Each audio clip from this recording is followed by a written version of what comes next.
les cotes de ces quarts de finale avec vous, Julien Eliane. Oui, on va surtout regarder, alors avant la compétition, les cotes du vainqueur final de cette compétition, de cette Coupe du Monde. Le Brésil se détachait, côté A5, avec l'Argentine et la France, qui n'étaient pas très loin. Côté A7, l'Angleterre à 9. Bon, malheureusement pour l'Espagne et l'Allemagne, ils ne sont plus invités pour les quarts de finale. Aujourd'hui, on retrouve quasiment le même trio, avec le Brésil qui est coté à 2,75, la France maintenant à 5, l'Argentine et l'Angleterre à 7, avec le Portugal, attention, et puis le Pays-Bas à 15. Bon, très intéressant cette évolution. On voit que ça n'a pas tant changé que ça, évidemment. Alors je vous pose la question à vous. Vous avez vu jouer maintenant en poule et en huitième ces 8 quarts de finalistes. Qui est votre favori pour la victoire finale? Regardons les Ardoises. Samba do Brasil, parce qu'évidemment, elle parle portugais couramment. C'est Camille Makelli. Oui, exactement. England, il l'avait dit avant la compète, il le dit pendant la compète. Vicage Dorasso. Brésil-Angleterre, vainqueur Brésil. Merci d'avoir prédit. Le Brésil pour Karine Galli. Le Portugal pour Olivier Rouillet. Et Messi, donc l'Argentine. Pour Julien Eliane, je vais commencer avec vous, Karine Olivier. Vous n'avez pas encore eu la parole dans cette émission. Olivier, hier, on a vu le Portugal jouer. On était ensemble en émission, on se demandait ce qui allait pouvoir se passer. Je m'élève quand même sur l'intitulé de la question. On m'a pas dit le favori. Quel est votre pari?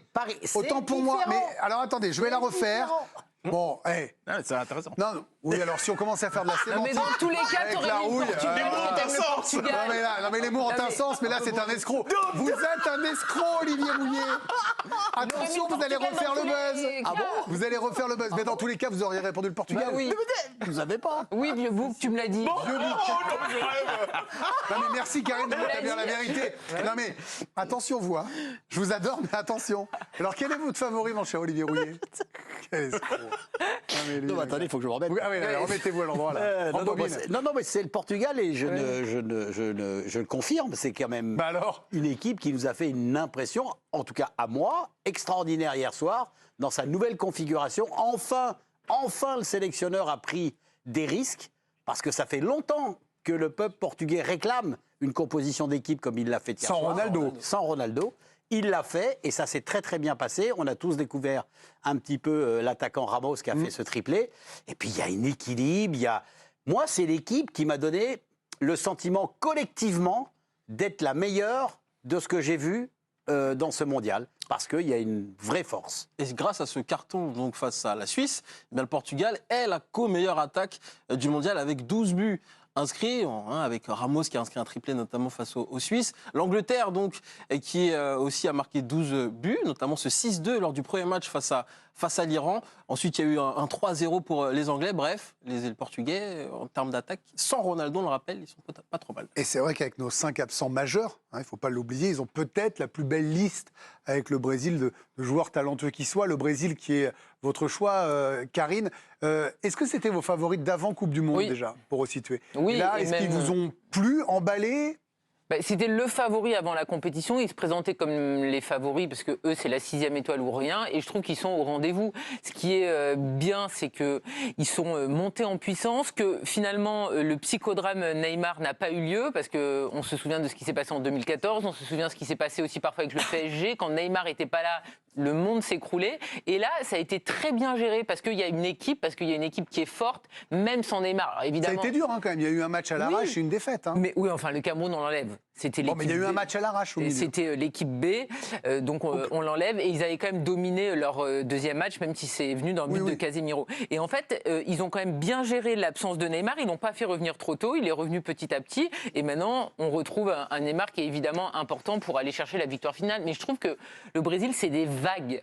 C'est vraiment une équipe qui est impressionnante, qui encaisse très peu de buts. Donc je trouve qu'ils étaient annoncés favoris et qu'ils sont favoris. Ils sont en fait exactement à la place où on les attendait. Et franchement, tu regardes sur chaque ligne, tu te dis c'est absolument exceptionnel. Et si les titulaires ne marquent pas, tu as des entrants qui peuvent aussi apporter. Donc pour moi, ils iront chercher cette 6e étoile. Et c'est un pays qui a l'habitude d'aller en quart de finale de cette compétition. Ce sera le 14e quart de finale pour le Brésil. Je crois qu'il reste sur 8 quarts de finale de suite. C'est assez colossal. L'Argentine, ce sera le 10e. Vous voyez, l'équipe de France sera le 8e quart de finale à jouer pour les Bleus, donc contre l'Angleterre samedi. Et le Portugal, avec la Croatie, seulement 3e. Le Maroc, qui a écrit l'histoire hier face à l'Espagne en arrivant pour la première fois de leur histoire en quart de finale. Alors, on va vous écouter, Dave et Vikash, dans un instant. Avant, on fait un tour, du monde avec vous, Camille. Je vous emmène voyager.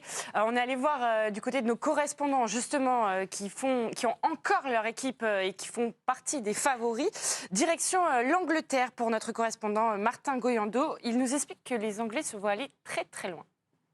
Oui, alors les Anglais, souvent précautionneux, je dois dire, voient bien leur équipe aller au bout cette fois-ci. Il faut dire que les hommes de Gareth Southgate sont en super forme. Leur défense reste sur 3 clean sheets consécutifs et leur attaque sur 2 matchs à 3 buts marqués. Ils savent qu'affronter la France sera un véritable test pour eux. Les Anglais se disent que c'est l'année ou jamais pour être champion du monde, mais qu'ils ont devant eux 2 gros morceaux avant la finale. Une finale qu'ils arboreraient sans doute avec l'expérience de l'Euro 2020. Direction l'Argentine. Georges Quirino avoue que l'Argentine ne croit pas forcément en ses chances. Regardez. Hola, hola, ici en Argentine, on garde les 2 mêmes grands favoris annoncés par Messi avant le début du mondial, à savoir la France de Serial Kylian Mbappé, c'est comme ça qu'il a été surnommé par le quotidien sportif Olé ce matin, c'est le joueur qui est le plus impressionné depuis le début du mondial. Et puis il y a le Brésil que beaucoup voient déjà comme un potentiel adversaire en demi-finale. Alors les Argentins ont confiance en leur sélection et surtout en ce Messi dont beaucoup disent que c'est peut-être la meilleure version en Coupe du Monde, mais ils attendent des réponses ce vendredi face aux Pays-Bas. Ce sera le premier grand test pour l'Albi Céleste pour savoir si elle se hisse ou non au niveau des 2 grands favoris. Maintenant, on part danser la samba avec Eric Frosio. Danse ? Oui, il danse sur la plage, on l'a vu déjà. Oui, oui. Et pour lui, eh bien, forcément, les favoris sont ceux qui ont les grandes stars de ce mondial. Alors aux yeux des Brésiliens, tous les favoris de cette Coupe du Monde, ils sont présents sur cette une du journal des sports do Globo. On y voit Neymar, évidemment. Le Brésil est persuadé de pouvoir décrocher la 6e étoile. On y voit également Lionel Messi avec le maillot de l'Argentine. Les Brésiliens, ils veulent retrouver l'Albi Céleste en demi-finale éventuellement. Et l'autre grand favori aux yeux des Brésiliens, c'est évidemment Kylian Mbappé, le phénomène Mbappé comme il l'appelle. L'équipe de France, c'est évidemment la bête noire du Brésil, souvenez-vous, 86, 98 au Stade de France et 2006. Alors même si elle fait peur, cette équipe de France, le Brésil se sent prête à retrouver les Bleus en finale pour un match qui pourrait s'avérer explosif. Merci Eric, qui ne danse pas du tout la samba. Il est dans son atelier, on voit l'échelle. Sur la plage à Copacabana, après, on l'a vu. Bien sûr, en tout cas, il est dans l'esprit. Alors, il rêve d'un nouveau Waterloo. Mais bon, on les aime quand même. Dava Padou, Vikash Jorasso, je commence avec vous, Vikash, parce que vous êtes resté droit dans vos bottes. Vous aviez annoncé l'Angleterre comme vraie surprise potentielle de la Coupe du Monde. Et là, on les joue en quart et vous les voyez aller au bout. Je suis un peu chanceux, ils ont été très très bons. Non, vous avez du flair. C'était quoi la question? C'était le pari quel est du votre début pari au tout début, c'était le. À l'époque, et puis maintenant, quel est votre pari parmi les autres? Quelle est votre surprise? À l'époque, ils n'arrivaient pas à la Coupe du Monde en super forme, ils étaient beaucoup critiqués. Ils avaient quelques points faibles, notamment dans la charnière centrale et aussi le gardien qui est un peu moins fort. Et finalement, ils ne prennent pas de but, donc ils sont costauds derrière. Moi, je pense qu'ils peuvent passer contre la France parce qu'ils vont être peut-être capables de défendre sur Mbappé. Et après, alors le milieu de terrain est costaud, il est passé à 3 milieux de terrain maintenant, il a changé, il a fait tourner sur le 8e de finale, ce qui est assez étonnant. Il a sorti des joueurs qui étaient titulaires, Rashford, il a fait rentrer Saka. C'est-à-dire que sur le banc, il a du monde aussi. Et Harry Kane, qu'il avait, je crois, jamais marqué, enfin pas marqué la dernière compétition en élimination directe, a marqué. En plus, il fait jouer l'équipe.